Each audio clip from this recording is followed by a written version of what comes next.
Buenos días a todos. El síndrome de túnel carpiano es un atrapamiento progresivo muy solapado del nervio mediano a nivel de la muñeca y en menor medida a nivel del antebrazo, pero fundamentalmente a nivel de la muñeca, y que va provocando muy lentamente, en forma muy progresiva,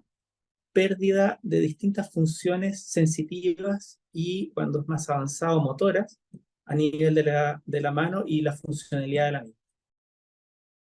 Inicialmente puede manifestarse con dolor, cuando es muy inicial puede manifestarse incluso con molestias muy poco específicas, aleatorias, no episódicas, a nivel del codo, del antebrazo. Muchas veces los pacientes vienen con la historia, en la consulta ya no tienen los síntomas, se van de la consulta, vuelven a tener síntomas y puede esto ir y venir dependiendo de la actividad física, dependiendo de diferentes factores, hasta que finalmente se va haciendo más progresivo. Puede tener pérdida o sensación de adormecimiento en los dedos, fundamentalmente pulgar, dedo índice y medio, pérdida de la sensación de tacto o de propiocepción de la zona de los segmentos de señalado,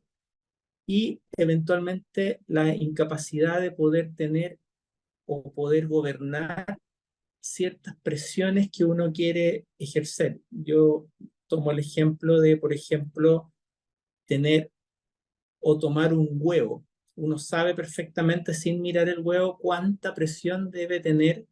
para no romperlo, pero tampoco para que caiga. Esa condición de tomar un huevo sin mirarlo es la que eventualmente se empieza lentamente a perder. Y los pacientes, como es muy progresivo y muy lento, no es de instalación brusca como en el caso de una fractura, se van adaptando, adaptando, y finalmente toda esta consecución de hechos puede llegar al extremo de tener ya la presencia de dolor nocturno, que finalmente el que muchas veces motiva la consulta, porque se hace insostenible a más o menos entre los 45 y 55 años, estar despertando 3, 4, 7 veces a la semana con dolor inconstante que demora a veces hasta una hora en poder remitir y poder de nuevo conciliar el sueño. El diagnóstico es clínico. Los signos y síntomas del paciente, la historia, los hallazgos en el examen físico finalmente correlacionan el diagnóstico de túnel carpiano, y que se apoya fundamentalmente en un examen que se llama electromiografía, que es la velocidad de conducción de la electricidad a través de los nervios, generando la posibilidad de detectar ciertos stops, donde eventualmente, y la cuantía de los mismos, para poder hacer la confirmación del túnel carpiano o de otras patologías asociadas. Puede también tener un atrapamiento nerviocubital. Y otro elemento que es bastante apoyador es el hecho de tener un examen de imágenes que se llama ecografía, para poder ver todos los tejidos blandos a nivel de la muñeca. Y eso fundamentalmente se exterioriza o se expresa en que el nervio mediano tiende a engrosarse, como este es un atrapamiento muy progresivo. El diámetro o la sección de medición del nervio mediano empieza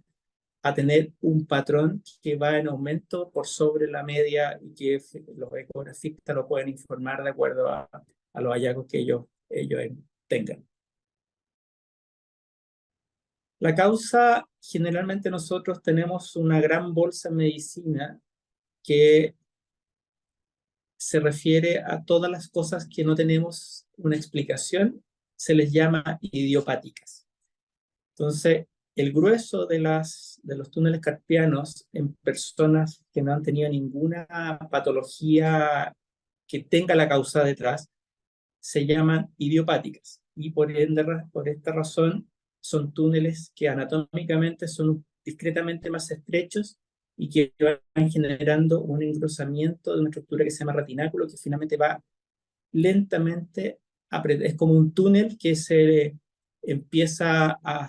cerrar el techo, y cada vez ese túnel se hace cada vez más pequeño y más pequeño hasta que finalmente se genera un punto crítico de la irrigación del nervio y que finalmente es que provoca las causas. Cuando es una causa secundaria, una de las principales, se puede asociar a cuadros de diabetes, pero por sobre todo a personas que tengan trastorno de la función del tiroides, con pérdida de la función del tiroides, y que obviamente cuando eso se hace el diagnóstico, muchas veces el tratamiento de la patología tiroidea quita los síntomas del túnel carpiano. Otras patologías inflamatorias, fundamentalmente relacionadas con la esfera de la patología reumatológica, que no ve en el caso de detallar, pero fundamentalmente existen causas secundarias, enfermedades que hay detrás del túnel carpiano, pero que son las menos. Tiene muchas modalidades dependiendo. Por ejemplo, en el caso del embarazo, uno puede generar alivio con la inmovilización de la muñeca. En muchos casos, cuando es de carácter leve pero muy sintomático, uno puede plantear la infiltración con corticoides a nivel de la misma muñeca. Y cuando nada resulta, o cuando los pacientes ya han tenido, por ejemplo, un síndrome de túnel carpiano contralateral y que ya ha sido resuelto, la indicación es quirúrgica. También existe la posibilidad de que sea quirúrgico de entrada cuando tienes alteraciones importantes y daño estructural en el nervio en el examen que se llama electromiografía. Cuando eso ocurre, no es de urgencia, pero es deseable resolverlo en forma quirúrgica porque el nervio ya está siendo dañado estructuralmente a nivel celular, y eso obviamente no debe ser resuelto lo antes posible, y la única opción es la cirugía. No es muy buena pregunta, pero no es muy fácil poder, entre comillas, prevenirlo.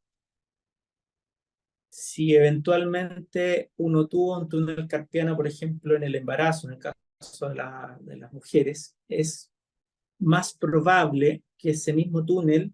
te genere algún trastorno en los próximos años de tu vida. Pero no hay ninguna cosa que tú puedas hacer o no para prevenir, entre comillas, el túnel carpiano. Dado que la actividad manual, si te gusta por actividad laboral, por hobby, la verdad que tu mano debe estar operativa para todo lo que tú la demandes.